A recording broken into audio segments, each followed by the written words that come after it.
Hey guys, welcome back and happy Thursday. All right, guys, well, we're back to talk about some Real Housewives of Beverly Hills drama, especially after Watch What Happens Live last night with Lisa Rinna and Maren Morris. And of course, you guys know right after you watch this video, we will be live, Jason and I, at 12 p.m. Eastern, which is 9 a.m. Pacific, for our Beverly Hills and Dubai recap. So before we jump in, you guys know how this works. If you haven't already, go ahead, smash that like button. If you're not subscribed, get subscribed. Don't forget to hit that notification bell. And with that, let's jump right in. It's time for all your binge-worthy pop culture news. Welcome to Up and Adam. All right, guys, so last night, Lisa Rinna appeared on Watch What Happens Live, which we know was pre-recorded, but she appeared on Watch What Happens Live, and I thought she looked amazing. But we've all been waiting for the same thing, which is Andy Cohen calling her out the same way that he called out Candace Diller-Bassett from the Real Housewives of Potomac for being a disaster on social media. Now, when he called her out, he said, you know, I have to talk to you about this. Your social media, you've been very active. And she's like, I haven't been here for a long time, Andy. And he's like, I know, we have a lot to cover. He said, you are a mess on social media. And he even called her a double disaster on social media. And the thing that I have to say for Lisa Rinna, though, the part that I respect, I feel like there's only so many times you can do something bad to someone or try to hurt someone and then come back and say, you know what, I'm sorry. And then you do it again and you're like, I take it back. And then you do it again and you're like, oh man. I mean, how many grace periods do you give someone? But I will give it to Lisa Rinna that last night she did own it in the sense that she said, you know, right now my life is kind of a mess. She's obviously in a bad place, right? And she's saying, I've been a mess on social media. And he asked, you know, what would you take back from your social media antics? And she said that she would take back everything. So I am curious moving forward if she will stick true to this or if she's going to continue to, you know, slam her co-stars, including Kathy Hilton. I mean, if we go down the roster, she slammed Garcelle, okay? She slammed Sutton. She slammed Kathy Hilton as a narcissistic, homophobic racist. You can go down the line and she's attacked everyone except for the Fox Faux 5, Fox Faux 4, whatever they're called. I don't know. She hasn't attacked Dorit Kemsley. She hasn't attacked Kyle Richards. She hasn't attacked Erica. She hasn't attacked Cherise and Pino. Yeah. And of course, she hasn't attacked Diana Jenkins. Now, getting back into it for a second, I do want to, again, give Lisa Rinna some grace because she has lost her mother, Lois, and I haven't, you know, thankfully, I haven't gone through that. I haven't lost a parent, and my heart absolutely breaks for her in that regard, especially when she goes on to talk about her mom and how special her mom was, especially to the viewers. And I agree with that. I agree with her when she says that because I think most of the viewers, if not all of them, there was no reason not to like Lois. Everyone loved Lois. And I think Lois was a great part of, you know, Lisa Rinna's storyline. But Lisa Rinna last night, it just went on to show she is in a difficult place. Last night's episode was so cringe. After telling Erica Girardi that she is a mess, right? And her drinking is just ridiculous. She's hit rock bottom and that she was shit-faced at Diana Jenkins' Christmas party. She goes on and she hosts this Rinna Rosé party.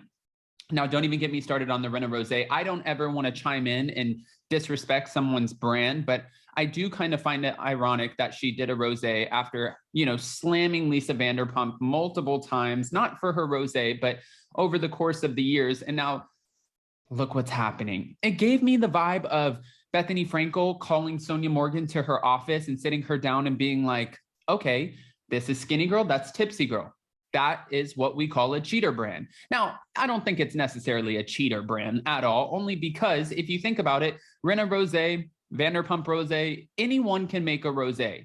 It's a lot lengthier of a process than I think some people might think, but it is possible. And I did see on social media going down the rabbit hole last night on Twitter where people were slamming Lisa and they're like, why does it take 3 years to start a rosé? You have to, like, I understand this just from working at TomTom and being around Lisa's daughter, Pandora. Pandora and Jason used to go to France and they would go to these different vineyards and test out different, you know, variations of rosé, trying to get the perfect combination for Vanderpump Rose. It was a lengthy process and they took it so seriously. And I think that's why Vanderpump Rose is so delicious. Now, Rinna Rose, I haven't tried it yet. And I do hope she's successful with it. I hope she's successful. I hope anyone who starts a business, it's not easy. I hope that she knocks it out of the park and she has it in every single grocery store. But I did kind of find it ironic a little bit. Now, it also was funny. If you Watch What Happens Live last night, well, if you didn't, let me just tell you, Maren Morris was asked, which housewife would you bring back? And she, much to Lisa Rinna's shock, said, I would want to bring back Lisa Vanderpump. Lisa Rinna did not look happy about that. The crown is heavy, darling, but just leave it where it belongs. Yeah, well, I think that Lisa Vanderpump would be a shoo-in. She would be amazing. She's, hung out with Sutton, I think, or she's talked about it, and she's talked about how she would like Sutton, she thinks. And we know that she's hung out with Garcelle, and she's now employing Garcelle's son, Oliver, at Vanderpump Vegas. So I think Lisa Vanderpump could easily sneak right back in there and just take over the show. I think it would be genius. I just don't feel like Lisa Vanderpump wants to put herself in that position anymore, especially after how they treated her after the death of her brother and her mother. So with that, I'm sad about it too. Even Bethany Frankel, I would love to see her back on New York. I don't see it happening. Nene Leakes, I would love to see her back on Atlanta. I don't see it happening. And that just it's like we had them for a moment. And I guess we should have appreciated that moment of having them, but I don't think we'll get them back. Maren Morris did have an interesting kind of statement that she made saying, I feel like her becoming a grandmother, maybe it softened her a little bit. And but Lisa Vanderpump was never, like a harsh person. And I can say that from experience. She was always a sweetheart. She was great with her staff. She was, watching her. I had some conversations, not as many as Jason. Jason was a lot closer to Lisa than I was. But, she just was an absolute delight to be around and work for. So I don't really know. I understand that some of the ladies felt like she played puppet master, but that's what makes a great housewife. Like, she was so good at it, and then they didn't show her any grace. And if you go back to the episode where the women came over to the Vanderpump Dogs, foundation, you would see where Kyle Richards, where, the women are talking about Lisa Vanderpump going through a lot of stuff. And Lisa was like, I just lost my mother and my brother. And Kyle's like, we all have stuff going on in our life. And I'm like, I understand Kyle has apologized for it, but I wouldn't come back either. But I don't want to just give you this information and not ask your opinions. What are your thoughts about Lisa Rinna and being called a double disaster on social media? Do you think that she's being a double disaster because it's the end of her contract and now maybe she's like, I'm going to go out with a bang? And is Andy Cohen going to continue to hold her accountable? And will she stop the social media antics? Or was this just a facade for Watch What Happens Live? I mean, anybody can be a keyboard warrior, but when you're sitting right in front of your boss, I think that changes things a little bit.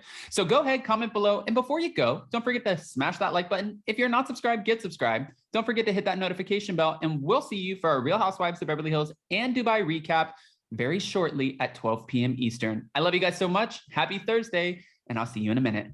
Bye, guys.